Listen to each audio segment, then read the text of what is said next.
दोस्तों नमस्कार, स्वागत है आप सभी का एक बार फिर से। चलिए जानते हैं मध्य प्रदेश की ताजा खबरों को, लेकिन उससे पहले अगर आपने अभी तक इस चैनल को सब्सक्राइब नहीं किया तो सब्सक्राइब कर लें, जिससे कि आपको मध्य प्रदेश की ताजा खबर रोजाना मिलती रहे। तो सबसे पहली खबर की बात करें तो मध्य प्रदेश की 5 लोकसभा सीटें होल्ड होने की वजह भाजपा ने मध्य प्रदेश की 29 में से 24 लोकसभा सीटों पर उम्मीदवारों के नामों का ऐलान कर दिया है, लेकिन 5 सीटें अभी भी होल्ड पर है। इनमें बीजेपी का गढ़ कही जाने वाली इंदौर और उज्जैन सीट भी शामिल है। इसके अलावा छिंदवाड़ा, बालाघाट एवं धार सीट पर भी उम्मीदवारों का चयन नहीं किया जा पाया है और जानकारों का मानना है कि इन सीटों पर बीजेपी चौंकाने वाले नामों का ऐलान कर सकती है। अगली खबर, भोपाल के राजीव गांधी प्रौद्योगिकी विश्वविद्यालय के 19 करोड़ रुपए पर्सनल अकाउंट में जमा करने के मामले में नया खुलासा किया गया है। आरजीपीवी से आरबीएल बैंक में फ्लैक्सी फिक्स डिपॉजिट अकाउंट खोलने के लिए दिए गए चेक को आरबीएल बैंक में बतौर टास्क हेड कार्यरत रहे कुमार बैंक ने एक्सिस बैंक के अपने पर्सनल अकाउंट में जमा किया था। कुमार बैंक ने आरजीपीवी के अफसरों को फर्जी अकाउंट स्टेटमेंट भी दिया था और यह खुलासा आरबीएल बैंक की अरेरा कॉलोनी ब्रांच के मैनेजर विकास शर्मा ने की है। अगली बार राहुल गांधी की भारत जोड़ो न्याय यात्रा गुना पहुंची है और गुना पहुंचकर राहुल गांधी ने कहा कि भारतीय जनता पार्टी ने लोगों को धर्म, जाति और प्रदेश की राजनीति में बांट दिया है। कांग्रेस पार्टी यह सुनिश्चित कर रही है कि सब लोग एक साथ आएं और भाजपा की विचारधारा नफरत की विचारधारा है। अगली खबर, इंदौर शहर के बीच मियावाकी उद्यान, यहाँ पर पेड़ पौधों की ड्रोन से किया जाएगा निगरानी। बता दें कि 8000 पौधों से साथ बनाए गए मियावाकी वन की निगरानी के लिए अब कॉलेज प्रबंधन ड्रोन की मदद लेगा। इस सघन जंगल में कितने पौधे जीवित हैं, किस दर पर वो फल फूल रहे, उन्हें पानी सही तरीके से मिल पा रहा है या नहीं, इसकी मॉनिटरिंग ड्रोन से की जाएगी। MGSITS के निदेशक प्रोफेसर RK सक्सेना ने बताया कि मात्र 1 एकड़ में लगाए गए इन 8000 पौधों के बीच किसी को जाने नहीं दिया जाएगा। इससे जंगल में जैव विविधता और वन्य प्राणी अपने आप पनप जाएंगे। अगली खबर, मध्य प्रदेश के शेयर होल्डर्स के लिए बड़ी खबर सामने आई है। 715 रुपए से टूटकर 8 रुपए पर आ गया यह शेयर। बता दें कि फ्यूचर ग्रुप की दिग्गज company future supply chain solutions के शेयर पर निवेशक टूट पड़े हैं। सप्ताह के पहले कारोबारी दिन इस शेयर में 5% का अपर सर्किट लग गया। अब शेयर की पिछली क्लोजिंग 8 रुपए थी और अब 8 रुपए 56 पैसे हो गई है। फ्यूचर सप्लाई चेन सॉल्यूशंस के शेयर की कीमत 8 रुपए थी और यह 52 हफ्ते का निचला स्तर है। शेयर ने पिछले साल मार्च महीने में 18 रुपए के स्तर को टच किया था और यह शेयर के 52 हफ्ते का हाई है।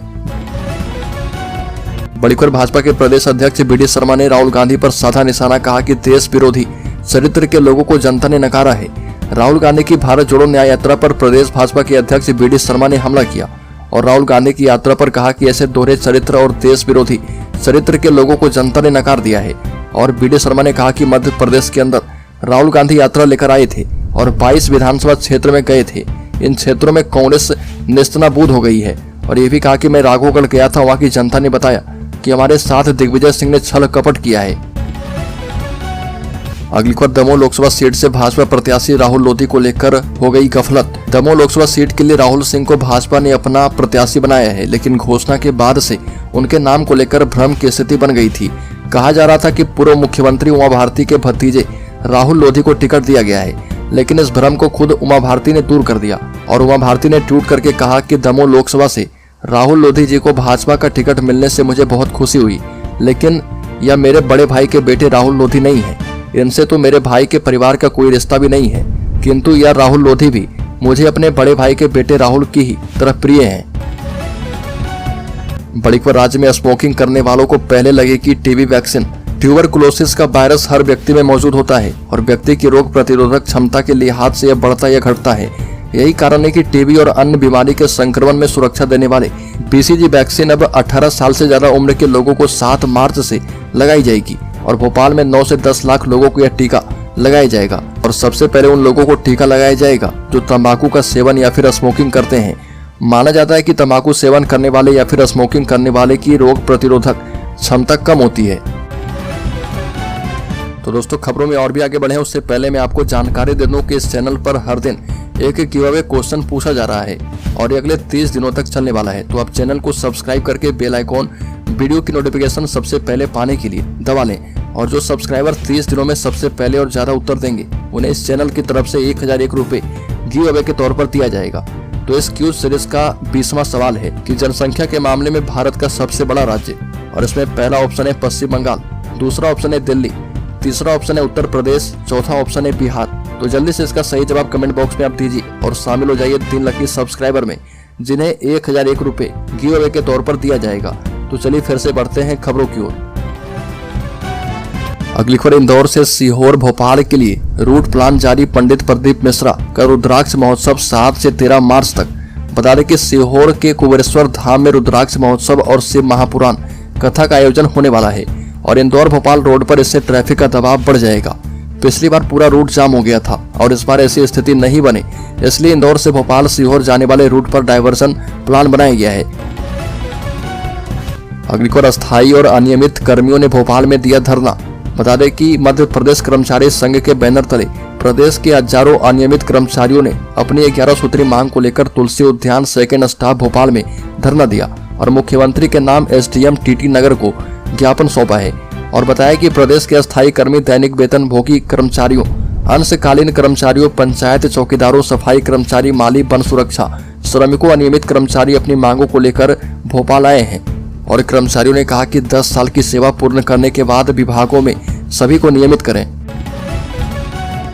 अगली खबर भिंड जिले के एसपी ने कहा कि गुंडे बदमाशों को बख्शा नहीं जाएगा। भिंड के अर्थ थाना क्षेत्र में पुलिस का जनसंवाद शिविर लगाया गया है।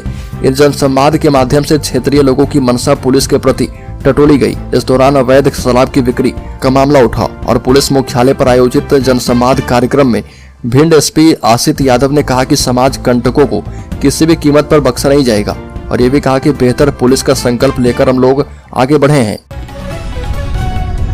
बड़ी खबर मध्य प्रदेश में सीबीआई ने 20 लाख की घूसखोरी के मामले में और भी 2 लोगों को किया गिरफ्तार।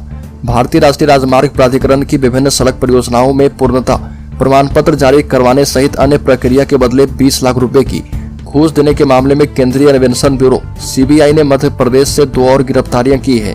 इस मामले में अब तक 8 लोग गिरफ्तार किए जा चुके हैं और 2 करोड़ की नकदी भी जब्त की जा चुकी है।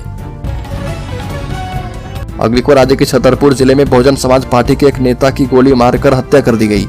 पुलिस ने यह जानकारी दी और पुलिस अधीक्षक अमित सांघी ने बताया कि महेंद्र गुप्ता को सागर रोड पर सिर में गोली मारी गई। पुलिस अधीक्षक ने कहा कि गुप्ता की मौके पर ही मौत हो गई और आरोपी फरार हो गया। ईसानगर कस्बे के निवासी गुप्ता ने 2023 का विधानसभा चुनाव बिजावर सीट से बसपा के टिकट पर लड़ा था। अगली खबर रामलला के दरबार में दंडवत हुए मुख्यमंत्री मोहन यादव। अयोध्या में कैबिनेट के साथ किए भगवान राम के दर्शन और भगवान के मंदिर में गाई रामधुन।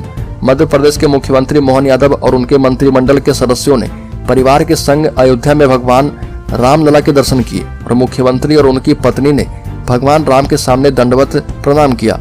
भगवान रामलला के मंदिर में सीएम ने पूरे कैबिनेट के साथ रामधुन श्री राम जय जय राम गाई और दर्शन के बाद मुख्यमंत्री ने कहा कि जीवन धन्य हो गया। अगली खबर भोपाल में अप्रैल से लागू होगी प्रॉपर्टी की नई गाइडलाइन। 1443 लोकेशन पर एवरेज 7% वृद्धि का प्रस्ताव। भोपाल में 1 अप्रैल से प्रॉपर्टी की नई गाइडलाइन लागू हो सकती है और कुल 1443 लोकेशन पर एवरेज 7.5% वृद्धि का प्रस्ताव है। 4 दिन में 20 सुझाव आए हैं और इन पर चर्चा के लिए मीटिंग होगी। और बता दें कि भोपाल में कुल 3,900 लोकेशन है। इनमें शहर में 3,110 और ग्रामीण क्षेत्रों में 790 लोकेशन है। अगली खबर सिंधिया पर हमलावर हुए पटवारी, कहा कि केपी जैसा योद्धा धूल चटाएगा। गुना शिवपुरी लोकसभा सीट से बीजेपी ने केंद्रीय मंत्री ज्योतिरादित्य सिंधिया को प्रत्याशी बनाया है और उन्हें लेकर जीत हार के दावे होने लगे हैं। कांग्रेस के सीनियर लीडर और सांसद जयराम रमेश ने कहा कि सिंधिया साहब 2019 में गुना से चुनाव हारे थे और अब फिर से 2024 में ऐसा ही होगा। वहीं मध्य प्रदेश कांग्रेस के अध्यक्ष जीतू पटवारी ने कहा कि इस बार भी केपी यादव जैसा ही कोई योद्धा आएगा और बाकी समझ जाओ आप धूल चटाएगा। बड़ी खबर भोपाल सांसद प्रज्ञा सिंह ठाकुर ने मीडिया से बातचीत बंद कर दी और उन्होंने कहा कि मैं हाथ जोड़ती हूँ, हम जो बोलते हैं आप लोग उसे तोड़ मरोड़ कर पेश करते हैं और इसे मैं बिल्कुल पसंद नहीं करती। टिकट कटने के बाद दिए गए उनके एक बयान को लेकर मीडिया कर्मी भोपाल स्थित उनके निवास पर प्रतिक्रिया लेने पहुंचे थे और उन्होंने कहा कि ना पहले ना आज इस प्रकार का काम पसंद नहीं करती हूँ। आज के बाद मैं कोई भी बयान नहीं दूंगी और कोई इंटरव्यू भी नहीं दूंगी। हमारा मीडिया खुद का रहेगा, उस पर हम बात करेंगे। अगली खबर बिरसा में कांग्रेस को लगा झटका। कांग्रेस के पूर्व जिलाध्यक्ष ने थामा बीजेपी का दामन। लोकसभा चुनाव से पहले कांग्रेस को एक और बड़ा झटका लगा है। विदिशा में कांग्रेस के पूर्व विधायक, पूर्व जिला पंचायत अध्यक्ष और कांग्रेस के पूर्व जिलाध्यक्ष मेहताब सिंह यादव, उनके बेटे राजेश यादव मेहताब सिंह की बहू और शमशाबाद विधानसभा 2 बार कांग्रेस की प्रत्याशी रही ज्योत्सना यादव ने कांग्रेस छोड़कर भाजपा का दामन थाम लिया। अगली खबर, मुख्यमंत्री मोहन यादव ने किसानों को दी है राहत, बढ़ी एमएसपी पर गेहूं बेचने के लिए रजिस्ट्रेशन की अंतिम तिथि। मध्य प्रदेश के मुख्यमंत्री मोहन यादव ने किसानों को एमएसपी पर गेहूं बेचने के लिए पंजीकरण का अंतिम मौका दिया है और मुख्यमंत्री के निर्देश पर एमएसपी के तहत गेहूं खरीद के लिए रजिस्ट्रेशन की अंतिम तिथि बढ़ा दी गई है। और मध्य प्रदेश कृषि विभाग ने एक्स पर एक पोस्ट किया है जिसमें कहा गया कि गेहूं खरीद करने के लिए 6 मार्च तक रजिस्ट्रेशन करवा सकते हैं और किसान रबी खरीद वर्ष 2024-25 में समर्थन मूल्य पर गेहूं उपार्जन के लिए पंजीकरण करवा सकते हैं।